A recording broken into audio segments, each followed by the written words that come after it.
রাহুল সেই গুন্ডাগুলোকে মারতে থাকে। ঠিক তখনই লাক্স আর মিমো ওখানে চলে আসে। রাহুল রাহিকে বলে, তুমি ঠিক আছো তো? রাহি বলে সে ঠিক আছে, কিন্তু তার পায়ে একটু চোট লেগেছে। এরপর রাহুল রাহিকে কোলে তুলে নেয়। রাহি বলে, কি করছো কি তুমি রাহুল? রাহুল বলে, কেন, আমি তো আমার স্ত্রীকে কোলে নিয়েছি, আর যতদিন পর্যন্ত তুমি আমার কাছে রয়েছো আমি আমার সমস্ত কর্তব্য দায়িত্ব পালন করব। আমি তোমার কোনো অযত্ন হতে দেব না। বাড়িতে কনক বলে, কি, এখনও আমার ছেলেটাকে নিয়ে ফিরল না ওই মেয়েটা?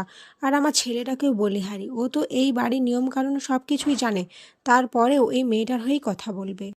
তখনই দেখা যায় রাহুল আর রাহি ঘরে ঢোকে। রাহিকে রাহুলের কোলে দেখে সকলে অবাক হয়ে যায়। রাজীব বলে, কি ব্যাপার, এরকম কেন, কি হয়েছে? রাহুল বলে, রাহিকে অনেকগুলো লোক তুলে নিয়ে যেতে এসেছিল, আর রাহির পায়ে চোট লেগেছে, তাই ওকে এভাবে নিয়ে এসেছে।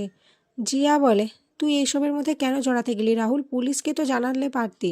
কনক বলে, কেন, আমার ছেলে নিজের স্ত্রীকে রক্ষা করেছে, এতে ও ভুলটা কোথায় করেছে? দেখো জিয়া, তুমি কিন্তু এসবের ব্যাপারে কথা বলো না।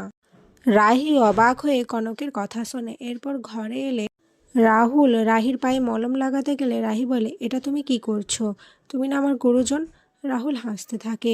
এরপর জামা চেঞ্জ করার জন্য রাহি বলে, রাহি রাহুলকে পেছন দিকে ঘুরে থাকতে বলে। রাহুল বলে, আমি অন্য সব দিকে তাকাবো, কিন্তু তোমার দিকে তাকাবো না। রাহি এটা শুনে হাসতে থাকে। আর এখানেই আজকের পর্ব শেষ হয়ে যায়। তো বন্ধুরা, তোমাদের কি মনে হয় রাহুল কি জিয়ার আসল উদ্দেশ্য বুঝতে